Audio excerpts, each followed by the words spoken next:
Assalamualaikum warahmatullahi wabarakatuh. Bagaimana kabarnya anak-anakku semua? Semoga tetap sehat dan semangat. Hari ini Ustazah telah rangkumkan materi tangga nada, properti tari daerah, dan seni batik untuk menemani kalian belajar. Sudah siapkah anak-anak? Mari kita simak penjelasan singkat dari Ustazah berikut ini. Yang pertama adalah tangga nada. Apa itu tangga nada?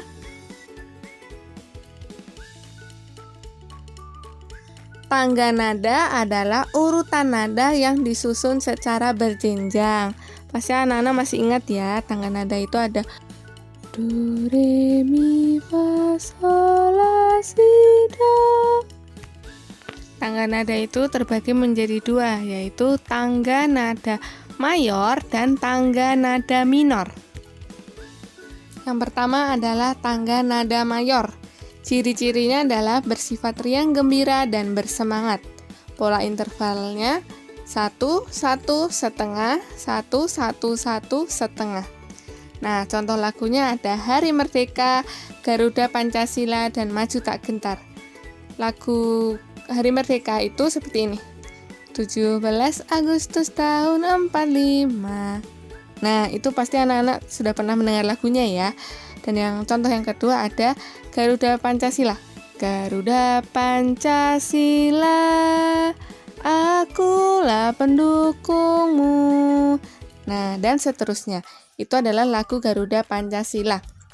Dan satu lagi adalah Maju Tak Gentar. Pasti anak-anak sudah tahu ya lagu Maju Tak Gentar itu. Nah, ini adalah contoh lagu tangga nada mayor. Dapat anak amati dan dengarkan bahwa lagu ini terdengar bersemangat dan riang gembira. Itulah mengapa lagu ini dimasukkan ke dalam tangga nada mayor, karena terdengar gembira dan bersemangat.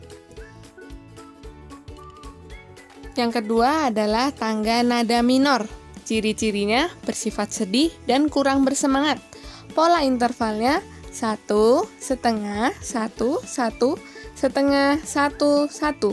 Contoh lagunya ada Syukur Mengheningkan Cipta dan Bagimu Negeri. Sekarang contoh yang pertama ada Syukur. Kita dengarkan bersama-sama. Dari yakin ku teguh, hati ikhlasku penuh akan karuniamu. Dan seterusnya, itu adalah cuplikan lagu Syukur. Contoh yang kedua ada Mengheningkan Cipta. Kita dengarkan bersama-sama. Dengan seluruh angkasa raya memuji pahlawan negara. Bagaimana anak-anak? Lagunya terdengar lebih sedih ya daripada yang sebelumnya tadi. Nah, karena lagu ini sedih dan kurang bersemangat, itu berarti lagu Mengheningkan Cipta dan Syukur ini memiliki tangga nada minor. Jika anak-anak bandingkan dengan lagu yang pertama tadi, Hari Merdeka, dengan Mengheningkan Cipta, itu terdengar ya perbedaannya.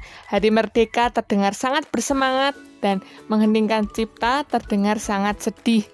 Nah, itulah mengapa tangga nada mayor berciri bersemangat dan riang gembira, sedangkan tangga nada minor terdengar sedih dan kurang bersemangat, seperti itu.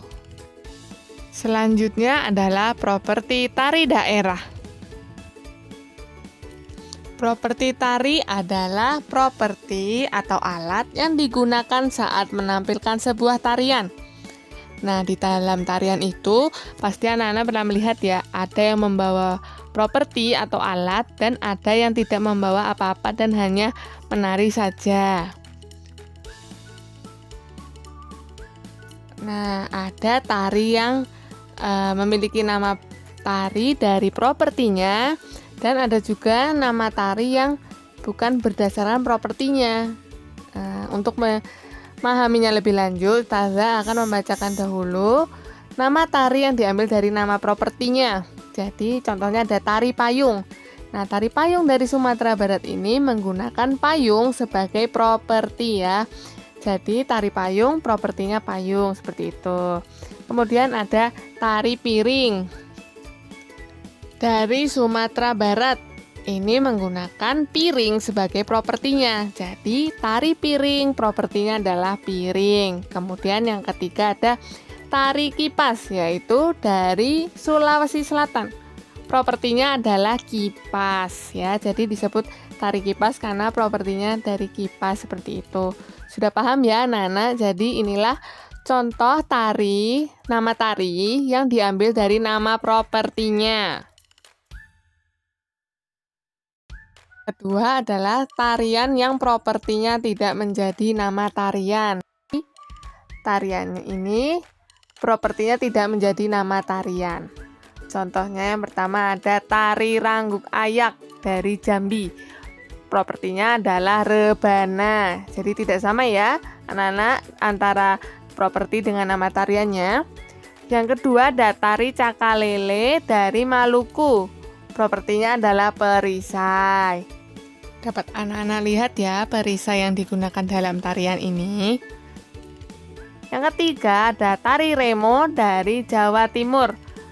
Propertinya adalah sabuk, keris, dan selendang. Jadi dapat anak-anak bedakan ya dengan yang tadi. Kalau yang tadi nama propertinya menjadi nama tarian. Kalau yang sekarang propertinya tidak menjadi nama tarian. Seperti itu. Yang selanjutnya adalah seni batik. Apa itu seni batik? Batik adalah pembentukan gambar pada kain dengan menggunakan teknik tutup celup dengan menggunakan lilin atau malam sebagai perintang dan zat warna pada kain. Sekarang adalah alat dan bahan untuk membuat batik. Ada kain mori yang telah digambar, kemudian pemegang kain, canting, lilin batik atau malam, wajan, dan tungku. Ini semua adalah alat dan bahan untuk membuat batik ya. Selanjutnya kita akan membahas mengenai motif batik nasional. Yang pertama ada motif batik tradisional dan yang kedua ada motif batik modern. Untuk batik tradisional cirinya adalah coraknya mempunyai makna simbolik. Variasi hias adalah motif ular, pagoda, geometris, dan barong. Kemudian warna cenderung gelap, yaitu hitam, coklat, kehitaman, atau jika tidak gelap itu putih. Kemudian motif batik merupakan ciri khas daerah asalnya. Nah, dapat anak-anak amati ya, ini contohnya adalah batiknya warnanya putih ya. Nah, ini salah satu contoh batik khas Yogyakarta, itu seperti ini, warna dasarnya putih. Nah, ini disebut dengan motif batik tradisional karena ada makna simboliknya. Warnanya cenderung berwarna putih. Kemudian motif batik ini merupakan khas daerah Yogyakarta. Nah, dari ciri-ciri tersebut, maka batik ini disebut dengan motif batik tradisional. Yang kedua adalah motif batik modern. Ciri-cirinya, coraknya tidak memiliki makna simbolik khusus. Variatif motifnya adalah bunga dan tumbuhan. Warnanya bebas. Kemudian, motif batik tidak memiliki ciri khas daerah. Ya, dapat anak-anak lihat ya di contoh berikut ini. Variasi motifnya adalah bunga dan tumbuhan. Kemudian, warnanya kuning ya. Di sini berarti warnanya itu bebas. Kemudian dia bukan merupakan ciri khas daerah karena sudah modern. Biasanya itu ada yang percampuran dengan daerah lain atau memunculkan motif baru seperti itu. Selanjutnya adalah teknik pembuatan batik. Yang pertama yang pojok kanan atas adalah teknik batik cap, yaitu teknik menghias kain dengan tekstur dan corak batik yang dibentuk dengan cap. Ya, batik cap itu berarti teknik yang dengan menggunakan cap. Yang kedua ada teknik batik tulis, yaitu teknik membuat batik dengan kain yang dihias dengan tekstur dan corak batik menggunakan tangan. Jadi, kalau teknik batik tulis itu digambar dan diwarnai menggunakan tangan. Kemudian yang ketiga ada teknik batik cetak atau sablon, yaitu teknik mencetak kain sehingga memiliki motif seperti batik. Nah, pencetaknya ini menggunakan alat cetak atau sablon. Nah, tiga ini merupakan teknik pembuatan batik, yaitu ada cap yang menggunakan cap, batik tulis yang digambar menggunakan tangan, dan batik cetak yang dibuat dengan alat cetak atau sablon.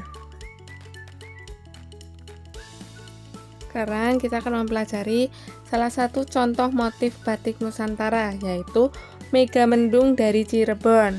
Nah, motif ini menampilkan dua kategori motif, yaitu motif keraton dan motif pesisiran yang berisi flora dan fauna. Motif ini banyak dipengaruhi oleh budaya Tiongkok. Nah, jadi anak-anak sekarang sudah tahu ya beberapa motif batik seperti yang sudah tadi kita pelajari, dan ini adalah motif batik Megamendung. Semoga bisa menambah wawasan anak-anak semua mengenai motif batik. Nah, cukup sekian rangkuman seni budaya dan prakarya pada kali ini. Semoga dapat membantu anak-anak dalam belajar dan menambah wawasan anak-anak semuanya. Ustazah akhiri, tetap semangat. Wassalamualaikum warahmatullahi wabarakatuh.